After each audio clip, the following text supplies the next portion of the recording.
First, I want to introduce the members of the CAC, and we have a tiny bit of business to conduct, and then we will get right into our discussion tonight. Karen Lee is our liaison to the comp plan. Robert Cruikshank is the solar and alternative energy specialist. Nicole Caputo couldn't be here tonight. She handles the composting and pollinator pathway work. Catherine Del Tufo also works on pollinator pathways and natural resource inventory and the dark sky idea. Michael Chaffee couldn't be here tonight. Maya Lilly is here. She's our expert in climate change. That's all. Tonight's meeting will be really devoted to our guest speakers, whom I'll introduce in a minute. The only item of business is we have to approve the minutes from last month. Did the members of the committee have a chance to review them? Yes. Are there any additions or corrections? Lovely job, thank you. All in favor? Aye. Thank you. Well, I guess we had a motion. We voted in favor. I'm getting a little goofy. The first things I wanted to say tonight is that we want you all to sign in. And the most important thing could be that you have one of these cards. This is how you sign up for the Shandaken alert system. It's right here at the top of this page that has the red on it, and they're available on the handout table.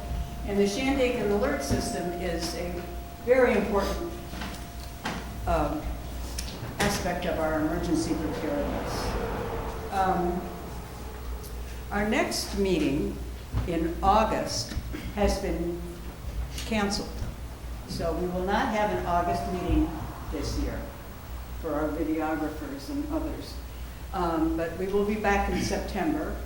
And in the fall, we plan to have a third meeting about emergency preparedness, which will be more focused on what you can do in your own home for your own personal safety, and what kind of papers, how to store those papers that you should collect in an emergency in case you have to leave, and that kind of thing. We will have someone from Ulster County Emergency Services and someone from Cornell Cooperative Extension to speak that night.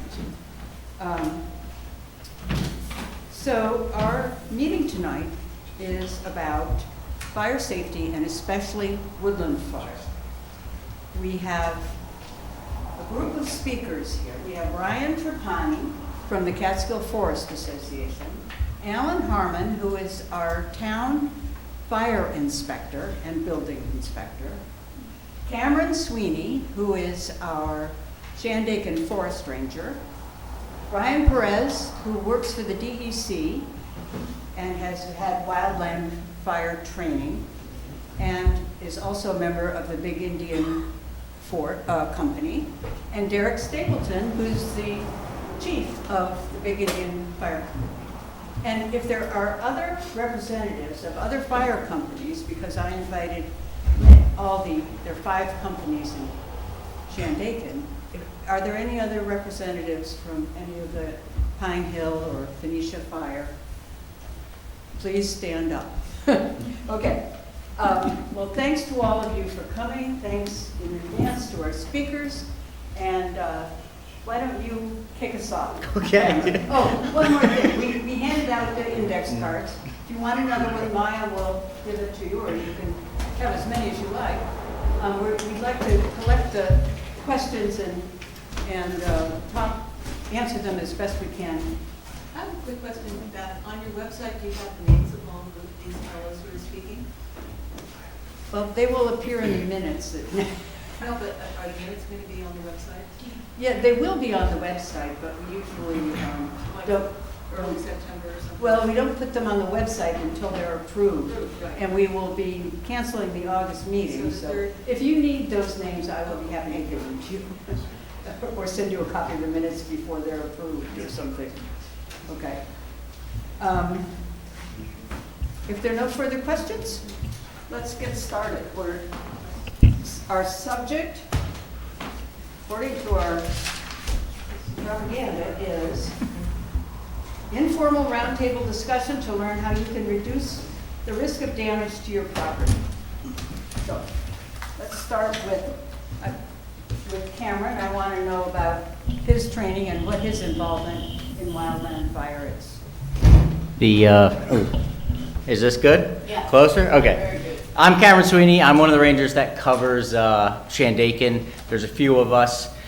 I've been a forest ranger for a little over 6 years now. Been on quite a handful of fires throughout our region, which our region covers the 7 counties around us. I've also gone down to Long Island for a couple fires.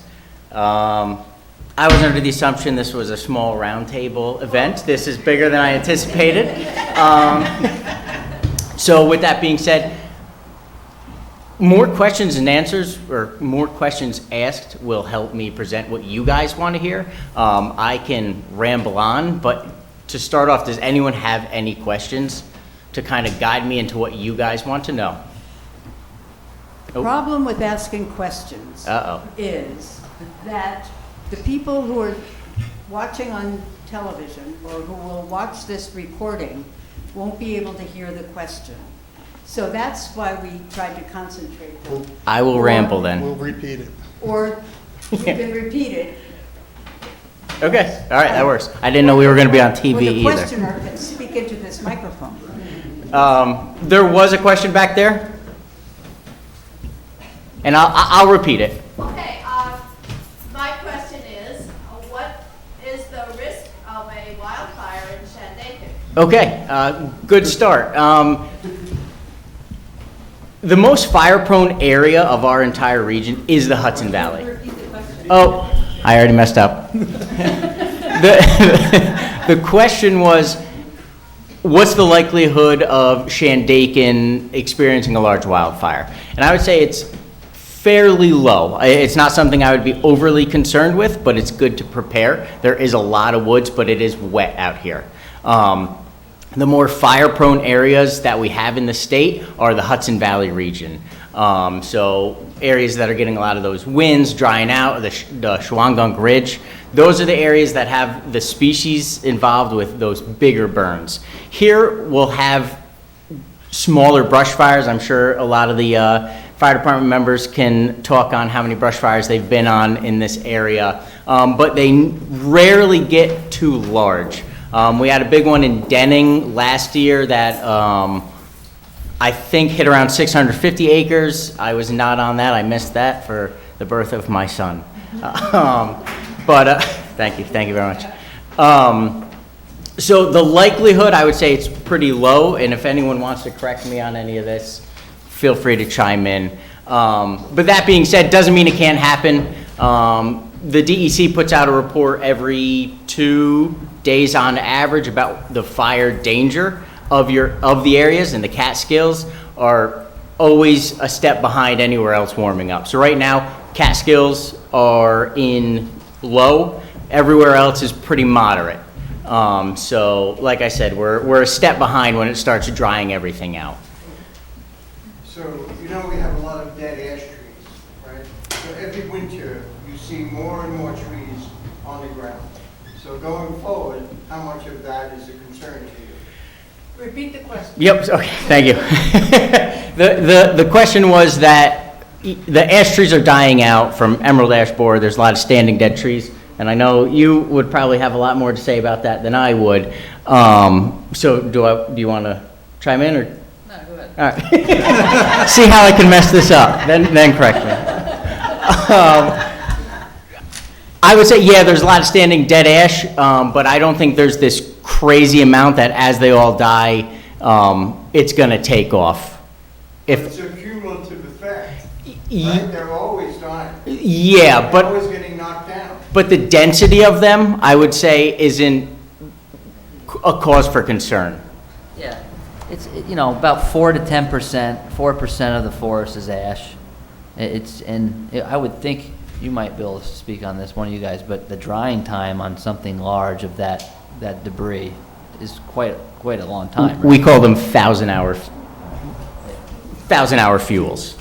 So when you have a big tree like that drop, we have, an hour fuel. And what this means is when it rains, when everything rains and everything gets covered, our fuels are things that'll dry out within an hour of wind and sunshine. So the grasses, the leaves on the ground from last year. Then we have 10-hour, 100-hour, and 1,000 hours. So the bigger, the longer it takes to dry out, and it needs to stay dry for a very long period of time for a big ash to catch fire. And like he said, they're spread out. Yes, there's a lot, but it's only 4%. So you scatter 4% throughout the whole forest. It's not like they're all standing, dying, and falling on top of each other, causing a hazard. So you mean that when a tree is still upright and it's dead, it's not as dangerous as when it falls to the ground? Or how is that? You know what I mean? Yeah, so he asked if the tree is standing or if it's dropped to the ground, what's more dangerous? Drop to the ground is going to be more dangerous.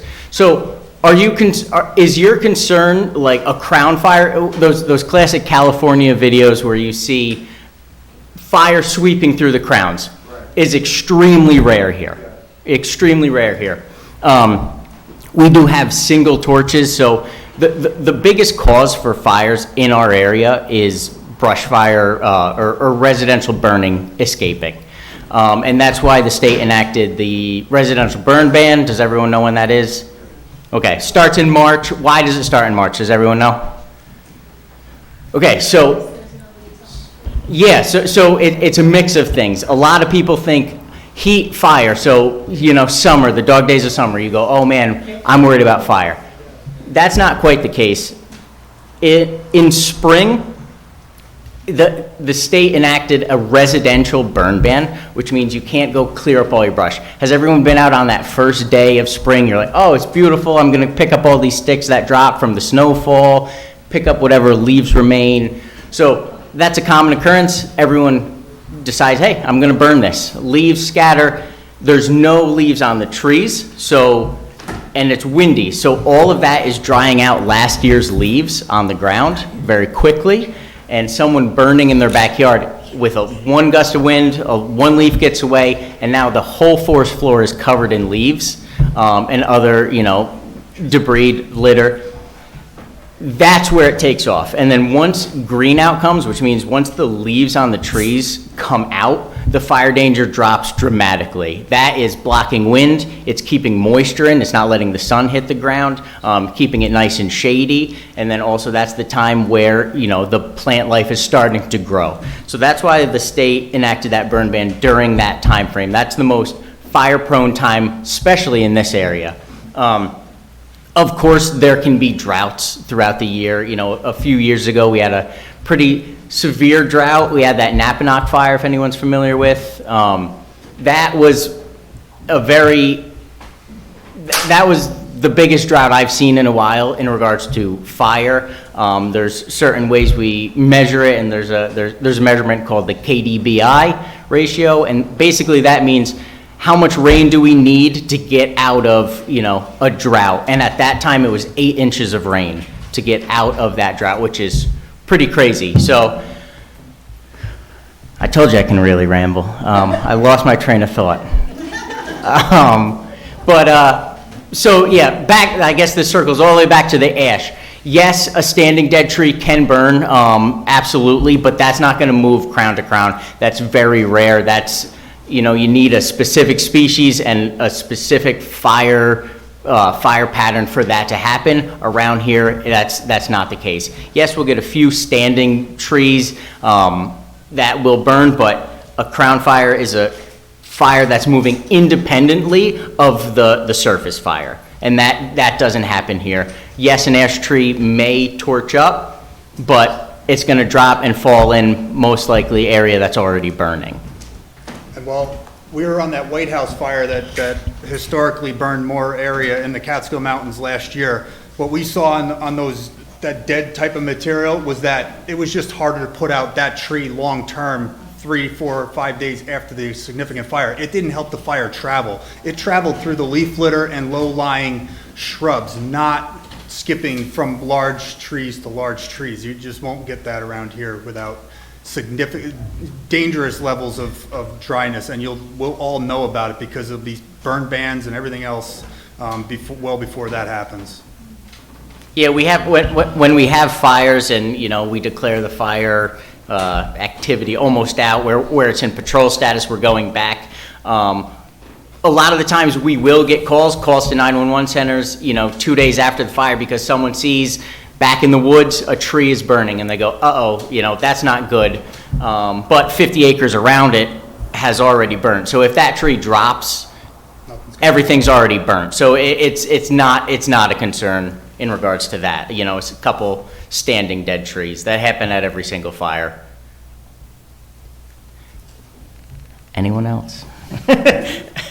So how much are you monitoring the climate models and things like that for climate change? Because my concern is that, you know, yes, things are wet now, but who knows what's going to happen with climate change? And we're all so close to, you know, major forests. Yeah, so what I'll say is, question. Brian, you gotta start doing that for me. The question is, are we looking at, you know, models of climate change and seeing what the future holds for the Catskills in regards to wildland fire? I know that there's people in, I'm not a meteorologist, I'm not a weather guy, I'm a boots on the ground, fight the fire kind of guy. So I don't want to talk about something that I'm not qualified to. I do know that Albany, the DEC people in Albany are monitoring that probably pretty extensively. We have our own meteorologists, things like that. So yes, but to what extent, I do not know. The one thing, I don't know, just because of monitoring, we touched on closely with that question. I want to make everybody aware, it's called the New York Mesonet. It's a fire weather website through Albany University that's it's publicly available to everybody. I learned this through our system, but it's literally NYSMESONET.org, and that's a very good resource for maybe the town to post on their website, especially when fire danger is elevated, and we can blast that out on Facebook, and it'll give you very detailed information. There's tiny weather stations that, if anybody has never heard of this, you're going to learn a lot. If you go over to like Claryville, there's literally a camera showing out at their weather station, so you can not only look at the numbers and compare data, but actually get video footage saying, did Claryville get snow? At that elevation, you can kind of compare things to most consistently to this area. It's a neat resource, and it spreads beyond fire, but explore that site, especially on this topic. Can you say the URL again? Yeah, it's www.nySMESONET.org. Got it, thank you. Yeah, we've talked about fire history on our radio show From the Forest every Wednesday since 2010. We've had a lot of experts and historians on that, but there was 5 times more fires by incident and acreage in the last century. So to me, the climate maybe is changing, but the biggest change is the vegetation is denser than ever. So, but there were more fires in the 1850 to 1950. We don't even come close. So. Why is it denser now? Why is it denser now? Yeah. I mean, for fire, there's fire suppression that starts going in 1930s. Gus Silcox, the 10 a.m. policy, where they have to have it out by 10 a.m. the next day. We really got really good at suppressing fires. Smokey the Bear, 1942, wherever he was born, I don't know. You tell me. Whatever. But yeah, 40s. So, but we've had a lot of people talk about that on our radio show, From the Forest. If you search fire, there's everyone from Stephen Pine, he's the guy, to Bryce Hamberry, and people talk about that stuff. But we also had a lot more cleared vegetation. These mountains were cleared for farming and everything else, and then there was a lot more wood burning and lack of vegetation. So those things exponentially would create more problems. And with the denser forest now, with all the leaf cover, it's a totally different environment here. I mean, we're lucky that we have the deciduous vegetation that keeps our soils moist. And that's, on what Cameron originally was talking about, the leaf litter, and that's our most dangerous time in the spring. But as we get fires deeper into the summer, where we've dried for maybe 500 hours, we have even concerns with those ground fires that are deeper into the ground. That's where that White House fire was more of a concern, is because it takes so much longer to put out a fire in the summer and fall, where you get that so much more drying time that you have more root problems and sustained fire in the ground that is very, very difficult to put out. You need rain at a certain point. These fires just will not go out until we get that quantity of rain that he was talking about. Like when we're in the situation of the White House fire, they were anticipating, and the math says that we need 8 inches of rain to put that fire out. It was pretty true. Where was the White House fire? So White House Road is in the town of Denning. Oh, Denning. If you go up over County Route 47 through the Peekamoose, it was on the left-hand side as you start to get back into civilization on the other side. Yeah. And I'm just going to touch on what Brian said about ground fires. I've taught we teach fire courses to a lot of different fire departments, so I've taught a handful, and that topic comes up a lot. A lot of people say, what's a ground fire? There's 3 types of fires. There's ground, surface, and crown fires. Surface is most of what you see, that surface level stuff moving. I talked about those crown fires moving independently in the treetops, and then ground fires actually under the ground. And what is burning underground?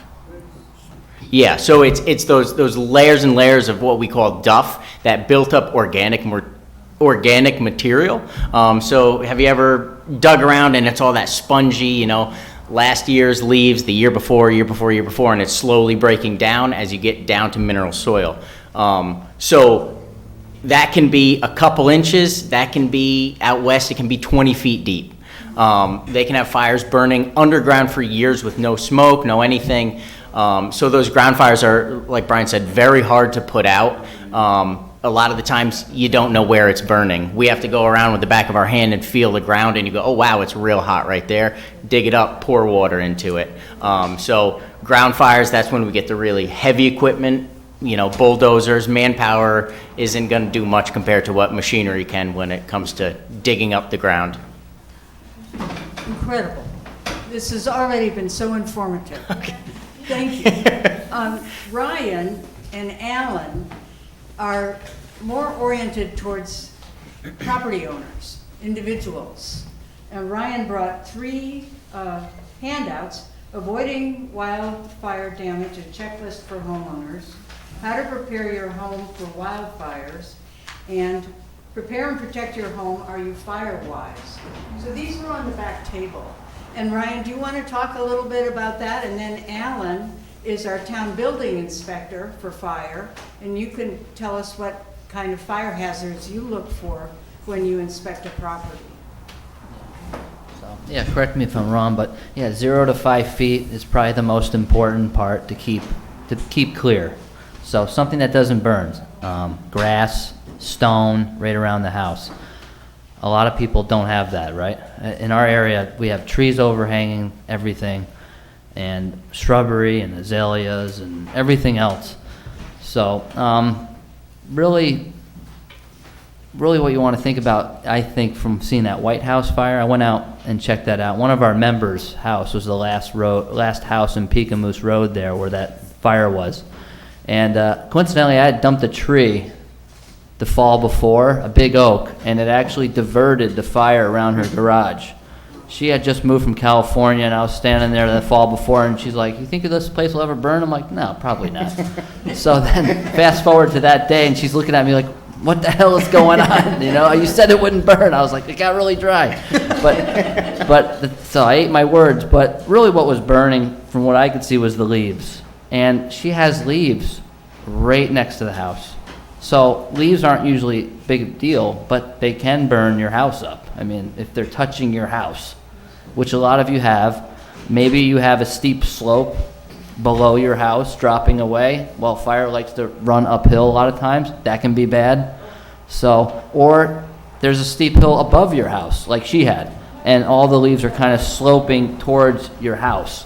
If it doesn't rain for 2 months, like last fall, or 3 months, that could be potentially bad. So leaving it litter-free around your house, the further you want to go, the better, especially within 5 feet, 30 feet would be better. Green grass is really good. You know, having, no mow May, I always say leads to Lyme disease June. But, you know, maybe mowing about 30 feet away from the house is not such a bad idea. You want to go not mow after that is fine. But right next to the house, not such a good idea maybe. But that's all I got. So basically what I look for when I do a fire inspection, is combustible materials around any heating elements in the house, boilers, furnaces. The rule of thumb is 4 feet from those mechanicals. That's where a lot of fires start. I also look for gasoline, solvents, and that stuff that are just put in garages. The code wants you to put it in a metal cabinet. That's what the code is, so that if something does happen in that structure, it's going to slow those chemicals to go so the fire department can show up and put it out. So those are like the two major things I look for spread of fire and what I do. I have some questions for you. Okay, questions from the audience? Okay, so this one might be you guys. NYSEG cut down all my trees in the yard down to the stub. Should I replant? If so, what kind of trees, or should I just leave it bare? All right, so you heard the question. I'll just answer, right? I wouldn't plant another tree that's going to grow 60 feet underneath the power line, right? So you're saying they took it down underneath the power line? She didn't say, but I think so. Yeah, well, let's assume it's an oak tree or a maple or any tree that grows up to 50 to 80 feet. Don't replant the tree that does that, because it's just gonna get beheaded or whatever. You can do a tree that doesn't grow as tall, like an apple or a serviceberry or something like that. But yeah, just be cognizant of the species, that's all. Doesn't get too big. So this one is, okay, explain this like I'm your 10-year-old cousin. What are the steps you take with the public if there's a fire? Like, walk us through those.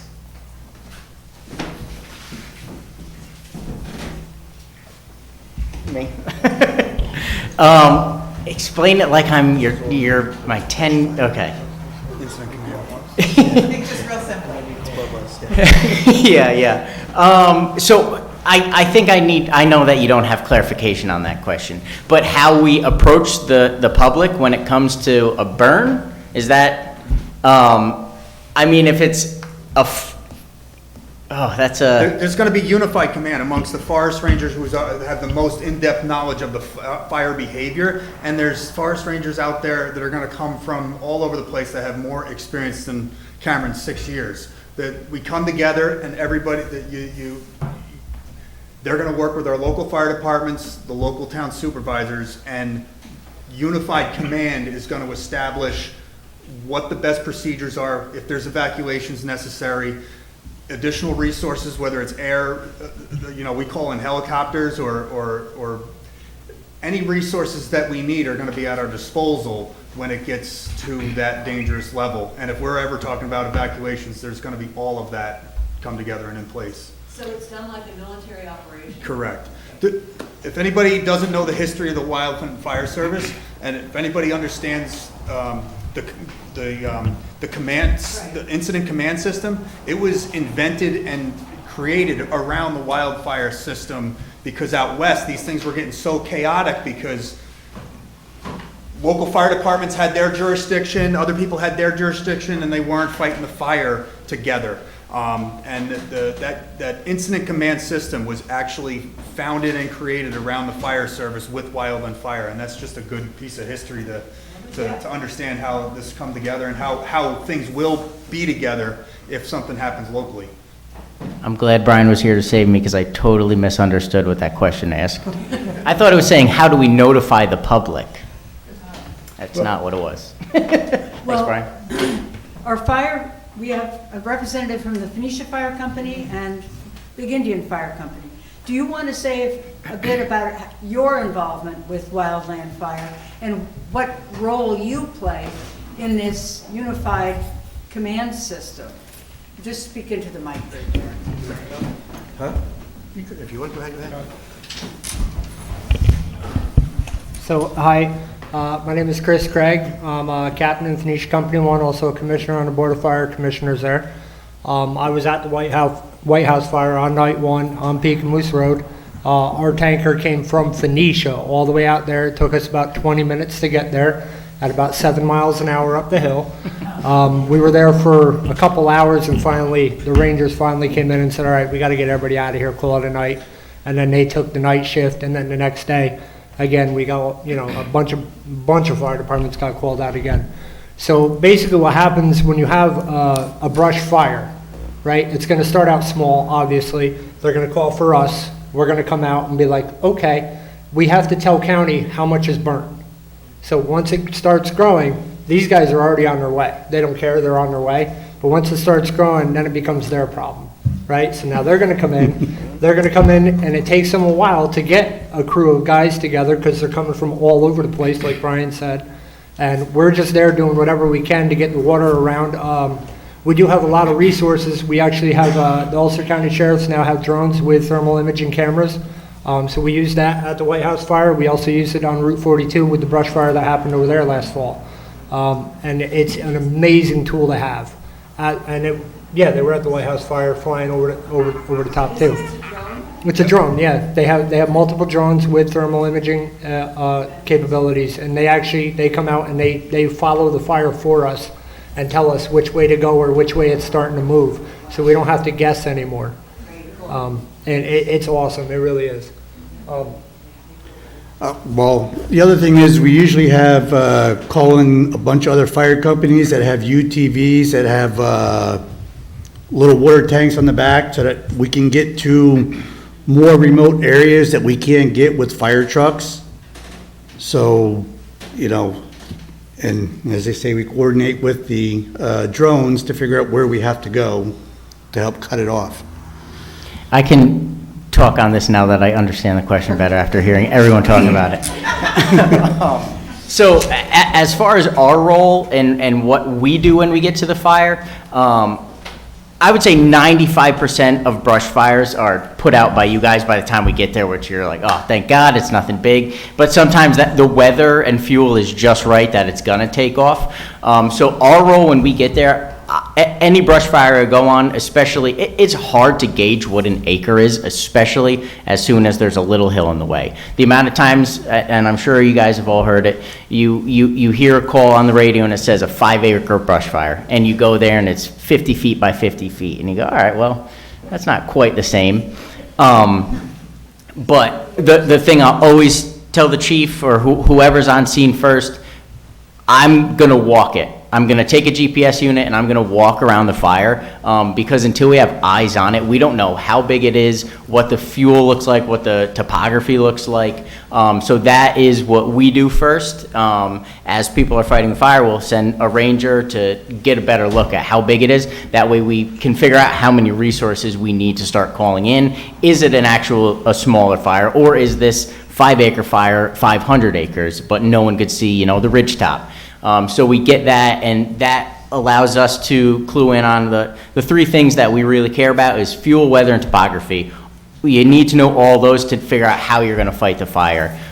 If the topography is, very rugged, are you going to send, you can't send a fire truck up there, but can we get a UTV up there? What's the weather doing? Is rain forecasted for tomorrow morning? What's the fuel? Is it a bunch of standing dead ashes, or is it, leaf litter that's burning and it's windy and it's blowing? So those are the things that we gather, and like Brian said, we work as a unified command. So once we gather all that information, we see what resources are, we see what that fuel, weather, topography is doing. We get together and say, hey, I think it's going to rain in an hour. Let's slow it down, or hey, let's call a bunch more people in here, get the helicopters, like Brian said. Yeah, and we would, like, that to the public would come from, like, the town supervisor and the news that unified command would collectively be providing. The news is going to be there at that point, but the town supervisor is going to help bring that information to what Beth was, that hotline. Yeah, that I have a alerts. question about the drones. Are the drones just video or thermal imaging too, to see a ground fire that you can't see? Both. Don't forget the question. Repeat the question. Thank you. Thank you, Chief. The question was about the drones and if they're video or thermal images, are they video? So we have a drone program within the Rangers, so two of the other guys that cover your area are both our drone operators. So any fire, they're usually there running a drone. It is live video of it, and they can run it in thermal. They can do a lot of crazy stuff with these drones that I didn't know was possible. But, you know, Brian was talking about the White House fire, and I've been on many fires where, you know, we can't call it out until it is out. And especially if you have a ground fire, you don't know if it's out. You know, if the smoke has kind of dissipated, but the ground is still burning. So I've been on quite a handful of fires where we have one of our drone operators up there with the thermal drone imaging, talking to us on the radio and guiding us in at night, walking us. They see us and they say, you know, keep going, take a left, feel the ground there, and you go, oh wow, it is hot, and then we take care of that. So it's a live feed, and you know. Yes, I have, well, it's sort of a residential and also a drone question. A lot of us live on dead ends. What do we do if there's a fire? Yeah. You've got to repeat it. Yeah. Okay.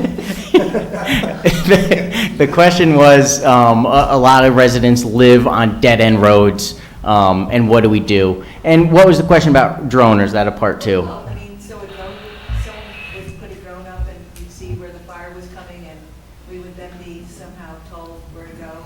Yeah. Safe? Yeah, so depending on like what that fire's doing and what it looks like it's going to do, you know, we're trying to guess what the fire's going to do next. And as soon as there's any danger of it, you know, or if there's any threat to endangering life and property, the state's quick to do that. Oh, state's quick to do So yeah, you would be notified if it looks like, hey, you know, it's headed your way, be aware of it. I've been on a handful of fires where, you know, and have you guys ever been on one of the bigger fires where you're destined to just, or you just have to sit with a tanker outside of a house? Because life and property is way more important than the woods burning down. That's what we always say, so. Now, this might not happen for 10 years here, but with climate change, it might, and we might be in situations that, like Malibu is or something. So, Just the White House fire in itself was on, that the White House road is a dead-end road. That gave us a good history of what the fire would do in our area. It's actually the White House fire, and then the lower road the other road is, they're both dead ends. And so we had to circle the structures on No, sorry. they're both dead ends where this fire surrounded, and we put dozer lines to hold the line. What is a dozer line? So a dozer we'd be scratching down to what he was referencing as mineral soil. We'd be taking away all the fuel at the surface, and then you could stand your ground better inside it. And how wide is a dozer line? Depending on fuel burns, on how dry the. So it's like a trench? You know? Correct, yeah. No, and a fire like we were dealing with up there, a 3-foot wide trench is gonna stop nearly everything we were dealing with. But out west, they have to make their dozer lines up to 50, 100 feet wide. Yeah, the fire line or the dozer line that you're trying to create is roughly supposed to be 2 times the flame length. So if you have a 3-foot flame length coming through the woods, you know, 6 feet, that flame isn't gonna jump over that. But you have a 50-foot flame length, you go, all right, well, we need 100-foot. So. Thank you, sorry. This question is, what is the Whitney Hose Company? all right, so MF Whitney Hose Company, we were formed in 1904. We're the oldest fire company in the town of Shandaken. We're formed by the chair factory in Chichester because they had a fire and there was no fire company, and they got their own buckets and fought the fire the best they could. Shortly thereafter, a meeting was formed, and it took place in the hotel in town, and they formed the MF Whitney Hose Company, which actually predates the Phoenicia Fire District by a couple of months. They realized they had to have a district to actually function properly. But yeah, we've been in Phoenicia for well over 100 years. Can you describe the Phoenicia company? I mean, the Shandaken. There's two districts within the town of Shandaken, and then there's fire protection unit, whatever. Pine Hill is a separate entity. Big Indian is their own entity. They're a fire district, same as us. And then there's the Phoenicia Fire District, which we cover Mount Tremper all the way up to Shandaken, Alabin. Big Indian obviously covers Big Indian and Olivria, and they actually overlap into Shandaken and help us out. And we also go to their calls a lot to help them out. And then Pine Hill has Pine Hill and High Mount, basically. And so you have three companies. Three companies, there's three companies in Phoenicia, and then Big Indian is their own company, obviously. So we have MF Whitney Hose, there's Aniora Hose, and then there's Shandaken Alabin Hose. So three companies, they're independent of each other, but we're all part of Phoenicia Fire District, and we all work together. Back in the day, they used to have 30 members per household. They could operate independently and cover their own areas on their own. Now, so my firehouse, we have, I think, 10 active members in Phoenicia that regularly respond, and that's it. That's all I got. Mount Tremper has three members. That's it. Shandaken is now growing. I think they have like 8. So that's what we have for the entire district right now in active. So, like I said, we're always on first alarm, mutual aid, the Big Indian, Olive, and we're all scratching each other's back, so to speak. That's why we ended up in Peekamos at the fire, because Olive didn't want to bring their tanker out because they already had 2 engines and a UTV out. So we ended up going so they could keep guys in their district and help. And they and Olive were on board to help watch ours. So, yeah. Thank you.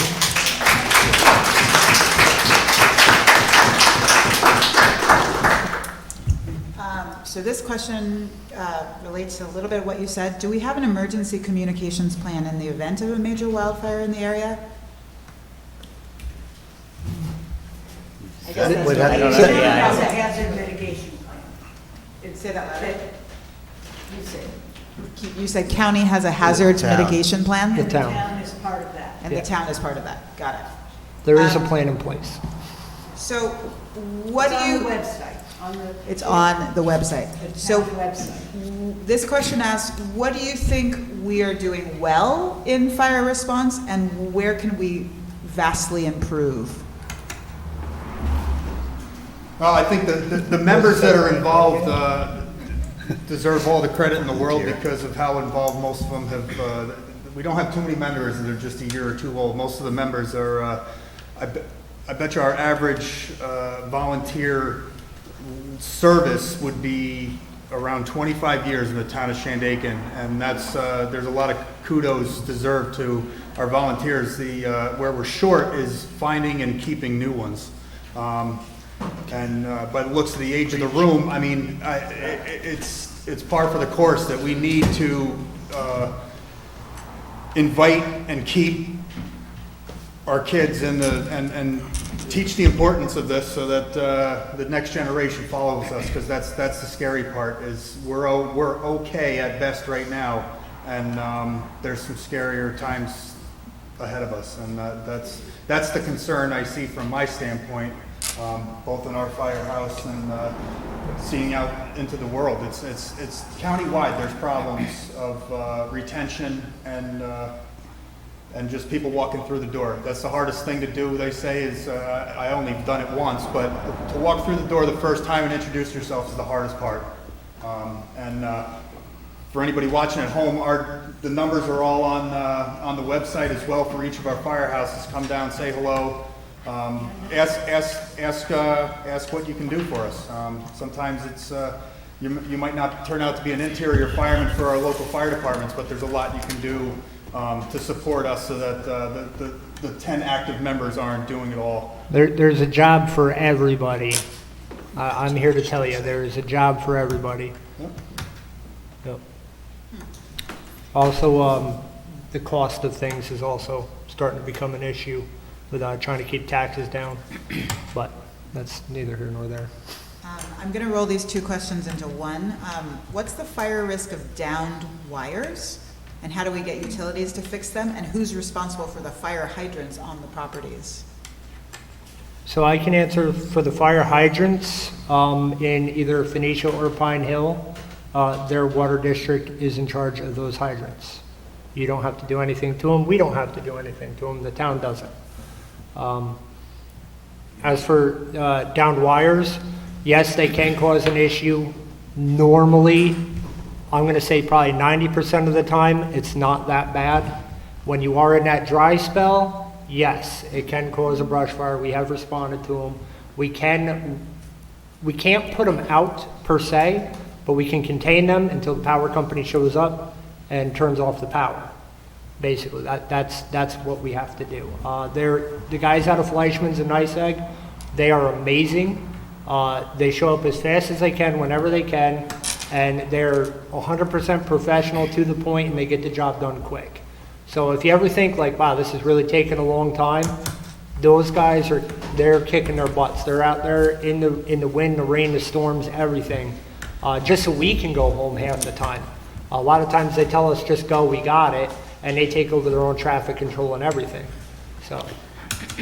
So with that, as in the NICEAG, you got to remember, we are at one of the furthest ends from NICEAG because most of them come out of either Oneonta or Binghamton to do this area here. We have, I don't know, 5 or 6 people that come out of Oneonta that service our area. So it does take a little bit while longer for them to get here, but once they get here, they get their job done. What role do campfires play? And are there safer places to have campfires? In my time, campfires have accounted for a very small amount of the brush fires that I've been on. The large majority is people burning brush in their backyard.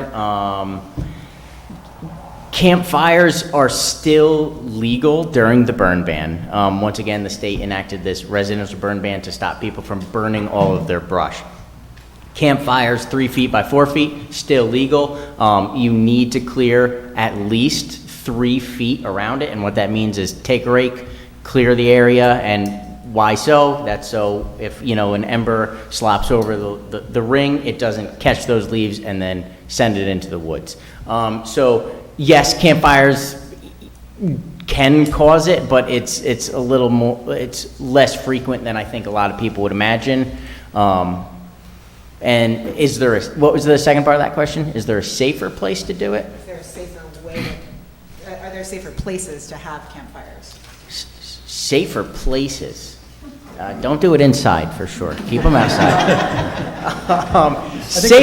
The biggest threat of a campfire, I think, is the unattended one that you say nothing's going to happen. It's not gone anywhere all day. You go to bed, and then that 40, 50 mile an hour wind picks up and blows those embers out. That's concern, is put it out when you're done. Yep. Is the biggest, whether it's in the woods or right in your backyard. It's the same concern. Yeah, it's a ticketable offense to leave a fire unattended. So if we drive by your house and, there's a fire raging and no one's in there, you go, all right, well. And that's happened a handful of times where someone's like, oh, I hopped in the shower, figured it'd be fine. And like Brian said, a small gust of wind is enough to take, a little leaf out and dump it on some other dry leaves.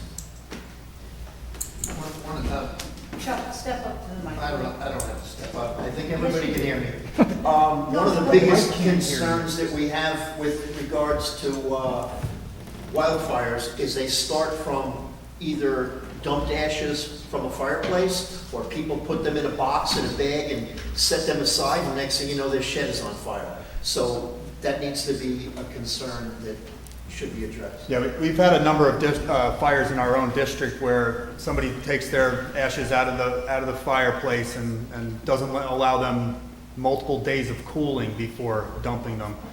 You should saturate them with the water, let them cool a significant amount of time in a steel barrel on a non-combustible surface before dumping those ashes.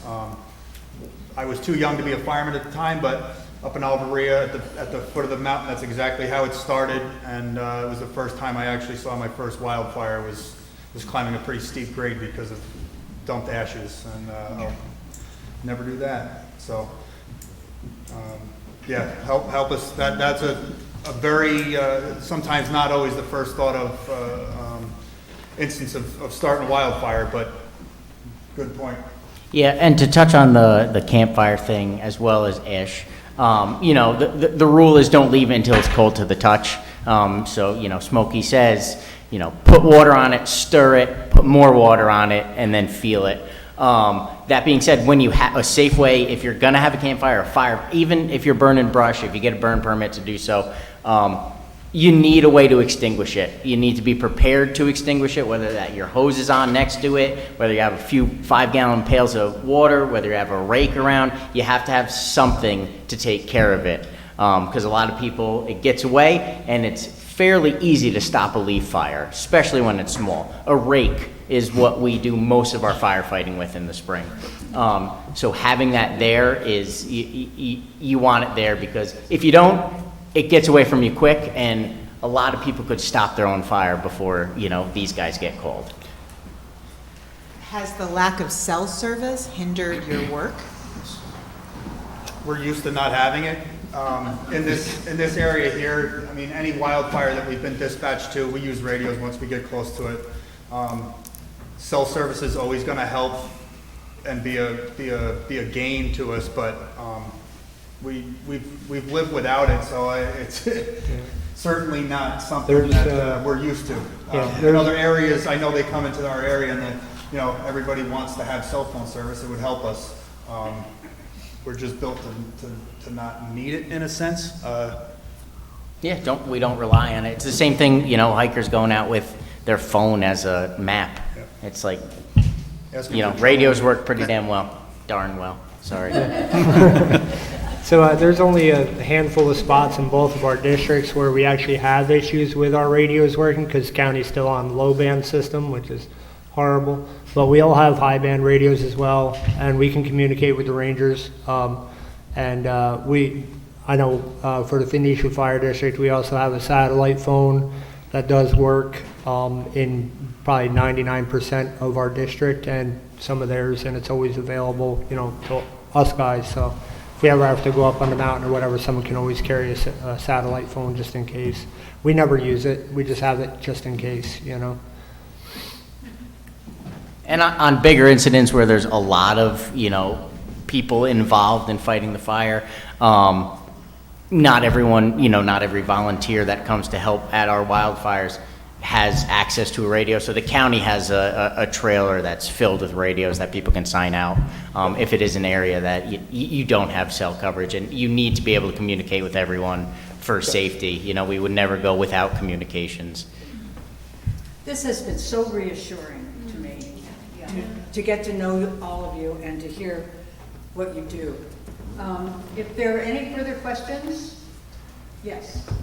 About 10 days ago, in Pine Hill, the top branch of a spruce tree arced out over the primaries and blew the top off the tree, and when the top came down, it took down a 12-wire strand of cable.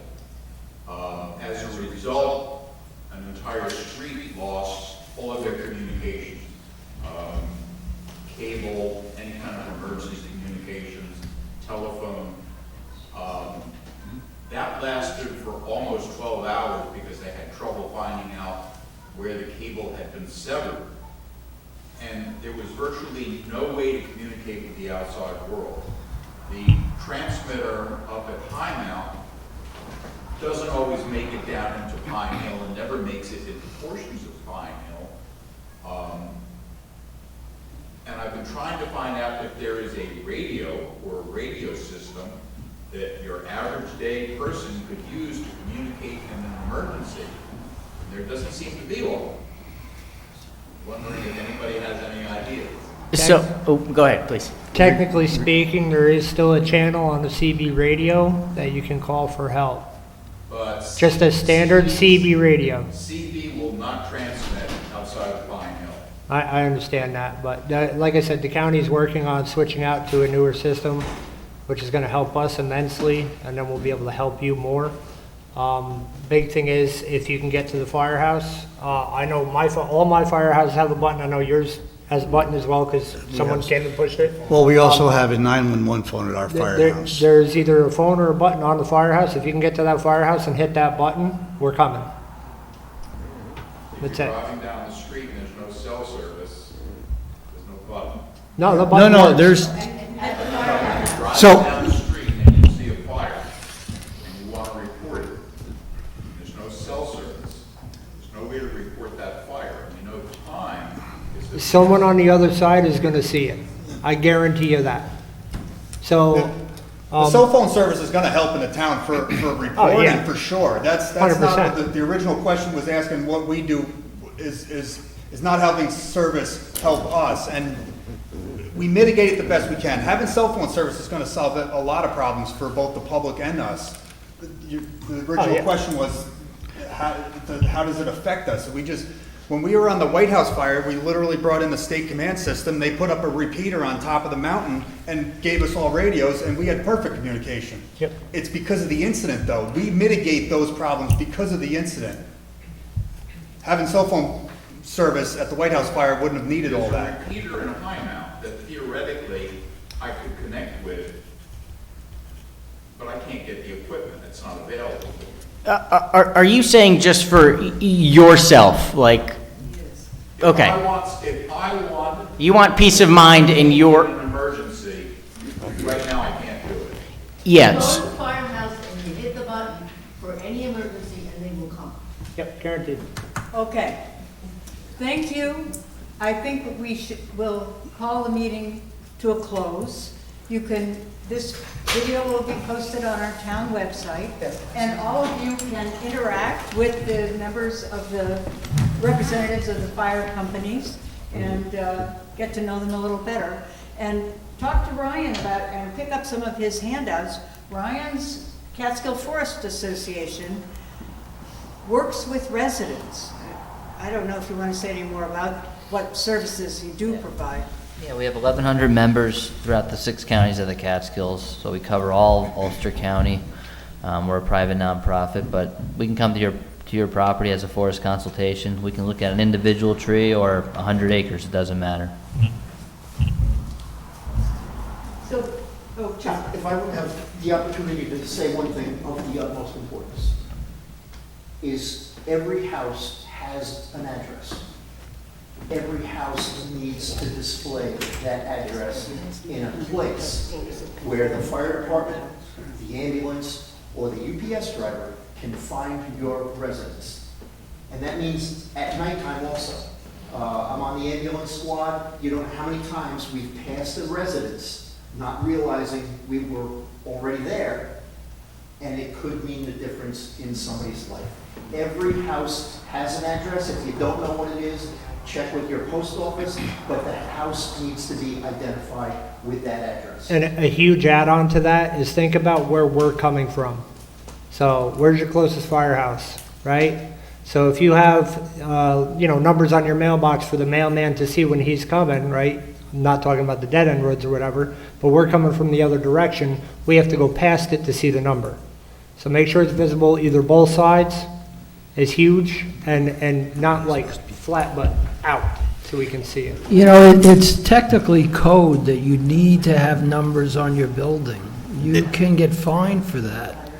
Every building needs a certain height and reflectiveness. So if there are batches that in our area, call me up. I'll send them letters. Like New York State code, you need numbers on every building. I'll agree with you, but it's not the case. All right. Well, this has One been. more thing. Oh, So the biggest problem affecting us as firemen is the lack of volunteers. And it's been touched on here, but we're getting older. I don't know how much longer we as volunteers can sustain the service and be safe in the performance of our jobs. If we don't make a significant change, like now, 5 years from now, it's dire now.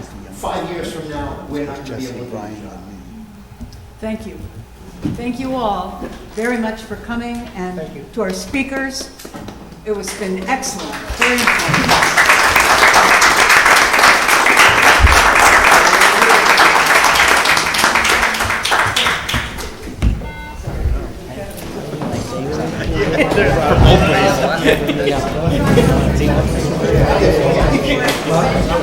This one was